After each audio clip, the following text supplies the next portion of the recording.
Hello everybody, my name is Kendall, and today I am very excited to talk to you about how squid can edit their own RNA.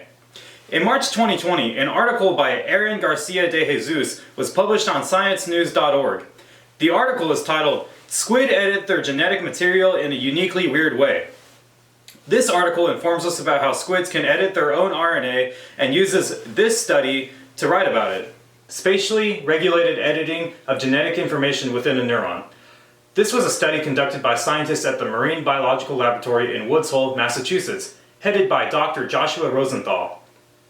This study took a look at the long, thin, inshore squid, and specifically the squid's axons.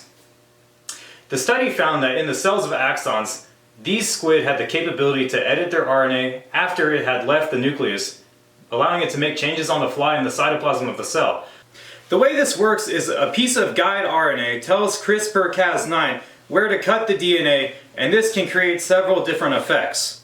Let's look at a more hands-on example of how this works. One of these effects is called the gene knockout. With the use of modified guide RNA represented by this battery, we can select a portion of DNA and cut it out, which forces the body into repair mode. So in this example, let's say that this TAA represents 3 nucleotides that allow the body to create extra insulin. The body is producing too much insulin. So for this example, our CRISPR-Cas9 system, represented by these scissors, is going to produce a knockout.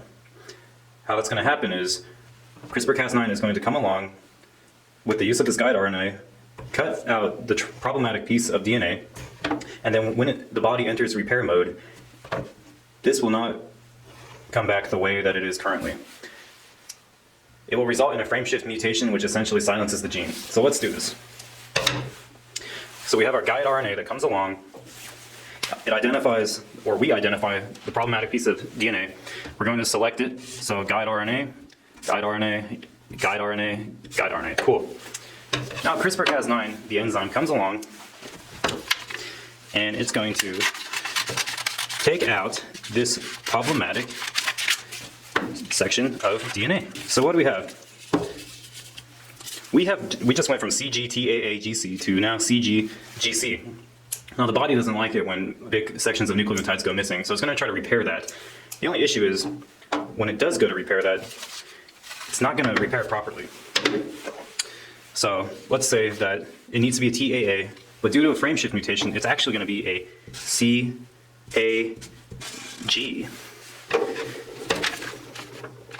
When this gets put back in, we have our frame shift mutation, and instead of producing extra insulin, it's not going to produce anything because it's defunct. It no longer works the way it should. This allows us to impart desired effects on strands of DNA, ultimately altering how a cell functions. This allows us to help individuals with genetic disorders. So what exactly are the squids doing to achieve these amazing changes? Well, it involves a protein called ADAR2. ADAR2 is the messenger RNA editing protein located in the cytoplasm and nuclei of the nerve cells in the squid. This protein allows for the editing of messenger RNA, which spreads throughout the entire nervous system of the squid and alters proteins to make changes. Scientists are looking at how they can possibly utilize the squid system of editing to edit human RNA, which unlocks a world of new possibilities. According to the research article, squid have over 60,000 brain cells, which can use this editing process compared to just a few hundred in the typical human. In this Wired article, it is stated that Dr. Rosenthal believes that this ability to change faulty information in the cell without making permanent changes to the DNA in the nucleus might be a huge benefit for medical researchers.